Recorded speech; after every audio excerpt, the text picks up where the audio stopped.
Yo, what's up guys? Welcome back. Another week, another local. We have Raphael Neven back again, playing something else today. What deck did you play? Rocks. Rock solid. So how did it go for you? It was solid. Cool, best deck profile. You went 4-0 at the locals? Yeah. And your matchups were?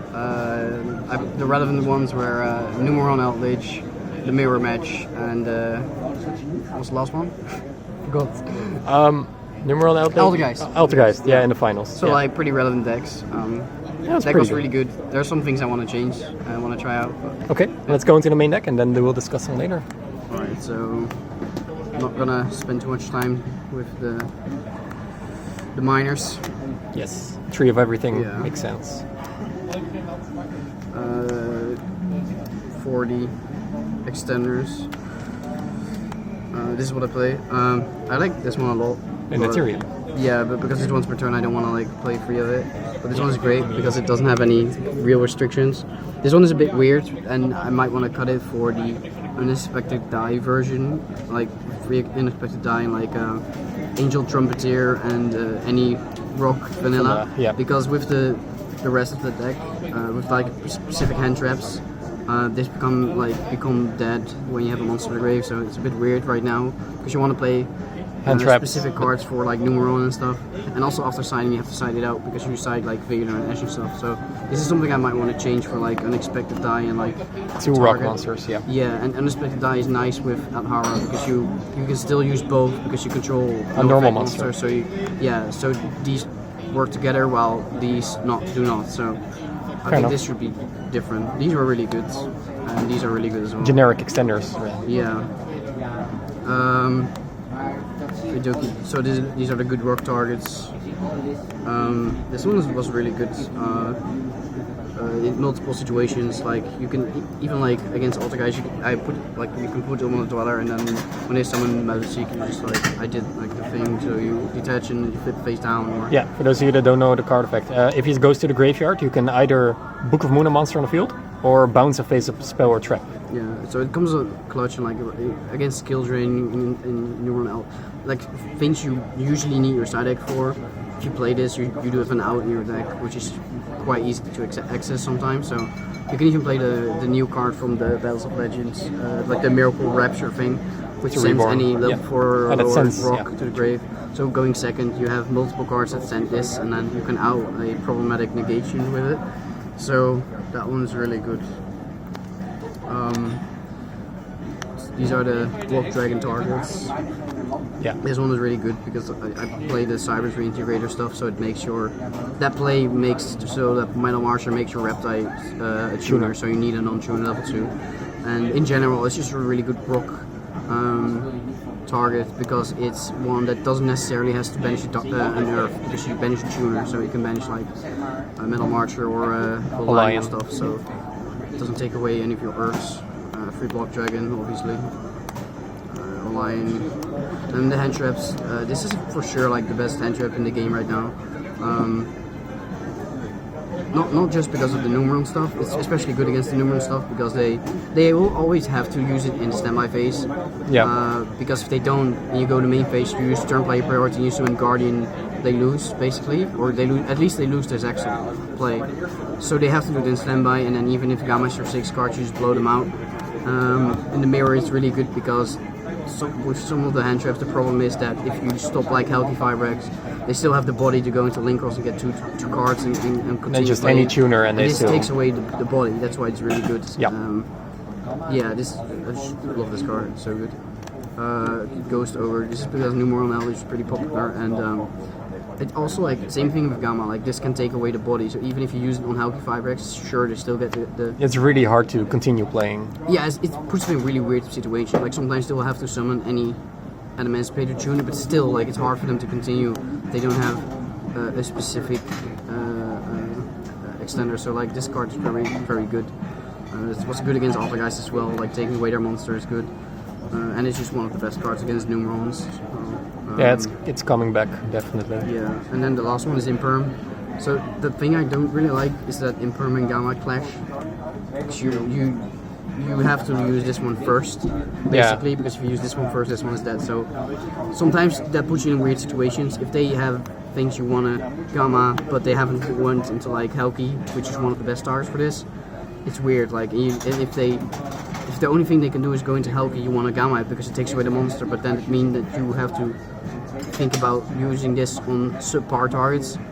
Yeah, you don't want to, like if they go Seeker F to excavate, you don't want to use this just because this one is the next one you're going to use. So it's a bit weird, but it's still worth it to play because it works against Numeron, and it is one of the best ones because it plays around Guardian. And then Foolish Burial is the only spell. Extra Block Dragon. Yes. Yeah, and Jackal Crusader. Onto the extra deck. Alright, one Furman, Fala Galera, my boys from Ecuador. So this one, of course, Needle Fiber, Union Carrier, Link Cross, Link Spider, Cerberus, Closa, Unicorn, and then the only link I put in last minute and didn't make is Access Code instead of Masquerena. That was someone from local set like, oh, I never make it, and I was like, oh, let's see if this was good. Like, it's good against random decks, and it's really nice. Sometimes you have games that you make your field, they out it somewhat, and then you have so many resources because of Block Dragon to continue, but you don't have anything to make. And to still have this, just to have like a secondary win condition if they break your board, is it's so strong. It's really good, and it's just auto win against a lot of like fair decks. So I don't know. It needs more. I need to test more if this card in this deck It's better than an IP. But this, yeah, but in a vacuum, this card is insane. So yeah. Reason to play it.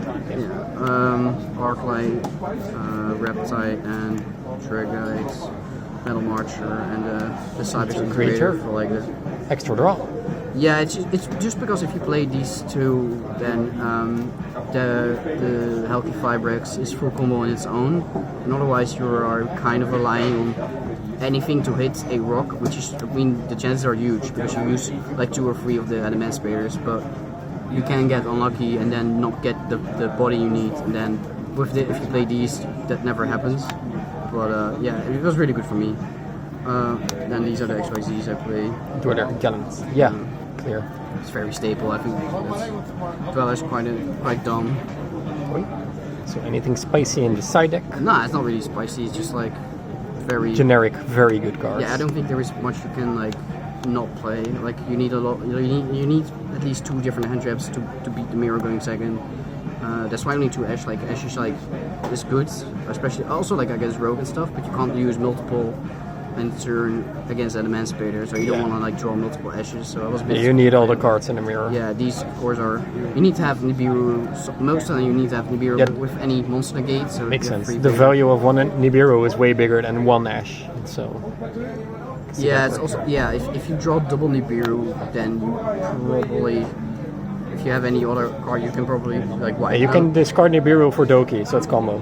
That's actually what I did once. Like. Yeah, I can see that happen. Yeah.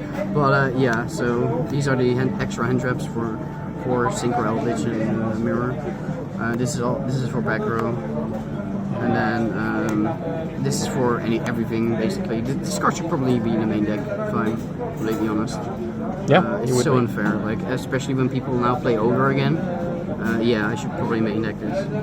Yeah, I can see it definitely coming up because people will be maining more targeting end traps, stuff like that. Yeah, and even against Gamma, because Gamma still negates your Healthy Fibrex, but you still keep the body, which is like so important. I really want to emphasize that. So this card should probably be in the main deck. It's quite dumb. Fair enough. Yeah. So, anything else you want to add to that? So yeah, I want to try the Unexpected Diversion. I think that's better than the Madolsha cards if you play cards like a Ghost Ogre. If not, then it doesn't matter. You can probably get away with this because it does. This engine, quote unquote engine, requires less bricks, but it becomes like more bricky because you play cards like Ghost Ogre. So that's up to your like own hand trap lineup. Fair enough. Yeah, shout out to my sponsor, Team Jobber. Really miss the guys. Duelist Academy, our Patreon if you wanna sign up for coaching or exclusive content.